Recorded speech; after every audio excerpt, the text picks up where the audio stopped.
سورۃ الحجرات یہ قرآن مجید کی 49ویں صورت ہے اور اس کی جو 18 آیات ہیں. حجرات یہ جمع کا لفظ ہے اور اس کی واحد حجرہ ہے. حجرہ عربی میں کمرے کو بولتے ہیں. اس کی وجہ تسمیہ یہ ہے کہ 9 ہجری میں بنی تمیم کا ایک وفد آیا تھا اور اس وفد نے آ کر اسی طریقہ کار میں نبی اکرم صلی اللہ علیہ وسلم کو آپ کے حجروں کے باہر سے آوازیں لگانا شروع کر دی، جس طرح وہ ایک دوسرے کو آواز دے کر پکارتے ہیں. اللہ تعالیٰ کو ان کی یہ ادا پسند نہ آئی، جس کی وجہ سے اللہ تعالیٰ نے ایک جامع حکم نازل کیا اور ارشاد فرما دیا، جب بھی تم میں کوئی نبی کی بارگاہ میں آئے تو وہ کس ادب اور کون سے آداب کے ساتھ وہ نبی اکرم صلی اللہ علیہ وسلم کی بارگاہ میں حاضر ہو.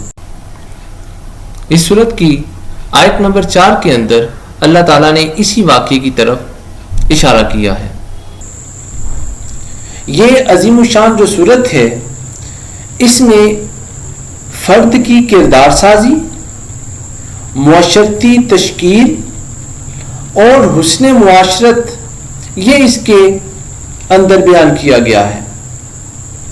اس صورت کے جو 18 آیات ہیں، اس میں 2 بنیادی موضوع ہیں. اس کے جو پہلا موضوع ہے وہ ہے نبی اکرم صلی اللہ علیہ وسلم کا مقام، اس سے آگاہ کیا گیا ہے اور آپ کی بارگاہ میں حاضر ہونے کے آداب سکھائے گئے ہیں. اس کا جو دوسرا موضوع ہے وہ ہے اسلامی معاشرے کے اصول، کہ تم اگر اسلامی معاشرہ تشکیل دینا چاہتے ہو تو وہ کن بنیادوں پر قائم ہونا چاہیے.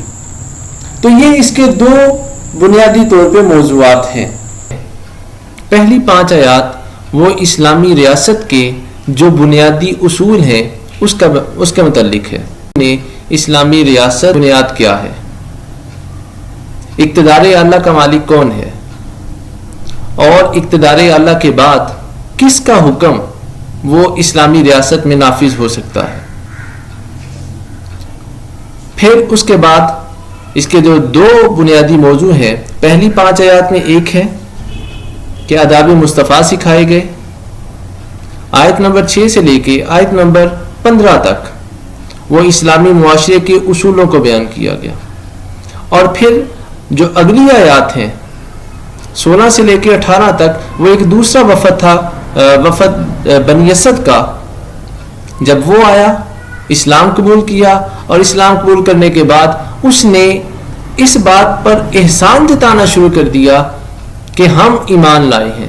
وہ کہنے لگے ہم بڑی دور سے آئے ہیں، ہم فقر اور فاقہ کاٹ کے آئے ہیں، راستے میں ہم نے بڑی مشکلات دیکھی، اور اے اللہ کے رسول آپ کی طرف سے ہم پر کوئی حملہ بھی نہیں ہوا، اس کے باوجود ہم ایمان لے آئے.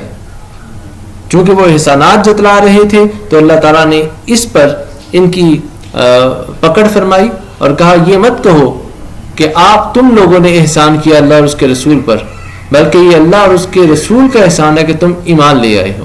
اسلامی معاشرے میں جو معاشرتی اصول ہیں 6، 7 اور 8، اس میں جو بنیادی طور پہ کمیونیکیشن کا اصول ہے، ابلاغ عامہ کا اصول ہے، اس میں یہ بیان کیا گیا ہے کہ اگر آپ لوگوں کے پاس کوئی خبر دیتا ہے، کوئی خبر پہنچاتا ہے، تو یہ دیکھو کہ اس پر یقین کرنے سے پہلے اور اس یقین کے نتیجے میں اس پر عمل کرنے سے پہلے اس خبر کی اچھی طرح تحقیق کر لو.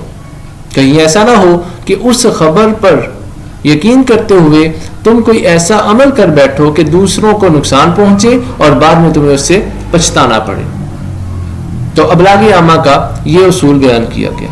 پھر نبی اکرم صلی اللہ علیہ وسلم کے حوالے سے کہا گیا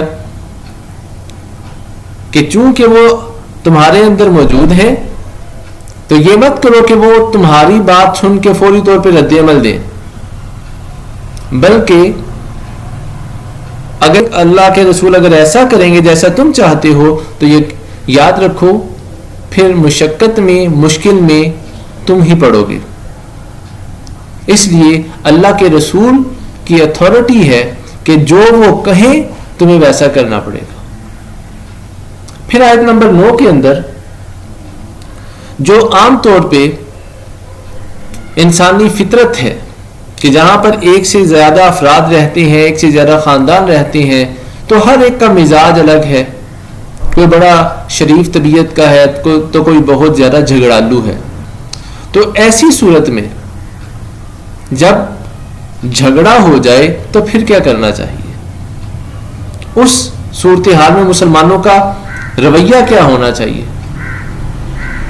تو یہ آیت نمبر 9 کے اندر بیان کیا گیا. پھر آیت نمبر 10 کے اندر ملت کا تصور بیان کیا گیا. پھر آیت نمبر 11 کے اندر وہ بنیادیں جن کی وجہ سے ایک معاشرے کے اندر فساد برپا ہوتا ہے، نقش امن یہ واقع ہوتا ہے، اس کا بیان کیا گیا ہے اور اس کو روکا گیا ہے، اس کی مذمت کی گئی ہے، ممانعت کی گئی ہے.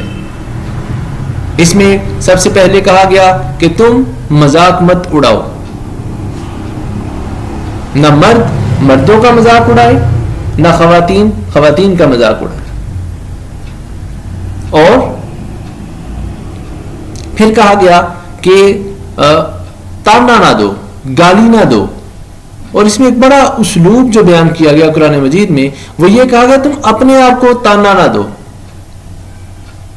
اپنے آپ کو گالی نہ دو. اور کوئی بھی ذی شعور شخص وہ اپنے آپ کو تانا اور اپنے آپ کو گالی نہیں دیتا.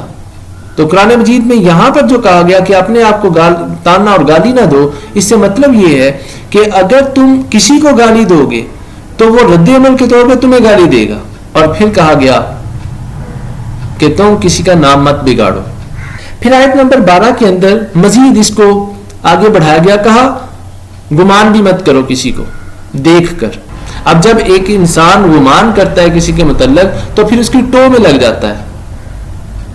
قرآن نے اسی چیز کو بیان کیا اسی ترتیب کے ساتھ، کہا گمان نہ کرو اور آگے کہا ٹو نہ لگاؤ. پہلے تم گمان کرو گے، پھر ٹو لگاؤ گے، اور اس کے بعد جو باتیں تمہیں ملیں گی وہ ہو سکتا ہے کہ اس شخص کو جس کے متعلق تم نے ٹو لگائی ہے وہ اس کو پسند نہ کرے کہ دنیا کے سامنے آئے، اور تم انہی باتوں کو اس کی عدم موجودگی میں دوسروں کے سامنے کرتے پھرو.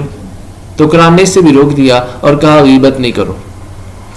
اور پھر غیبت کی مذمت کے متعلق اللہ تعالیٰ نے ارشاد فرمایا، کیا تم میں سے کوئی یہ پسند کرے گا کہ وہ اپنے مردہ بھائی کا گوشت کھائے؟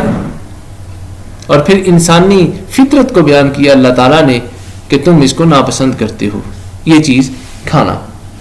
آیت نمبر 13 کے اندر ایک اصول بیان کیا کہ تمام کے تمام انسان وہ برابر ہیں، اور اس کے ساتھ کہا کہ جو انسانوں میں جو درجہ بندی تم کرو گے اس درجہ بندی کا بنیادی اصول یہ ہے کہ دیکھا یہ جائے گا کہ تم میں کون اچھے اعمال زیادہ کرتا ہے، کون زیادہ اللہ سے ڈرتا ہے. اور جو انسانوں میں گروہ ہیں، جو ذاتیں ہیں، کہا ہم نے یہ بنائے ہیں، قبیلے ہم نے بنائے ہیں، وہ صرف اس لیے تاکہ تمہارا تعارف ہو سکے.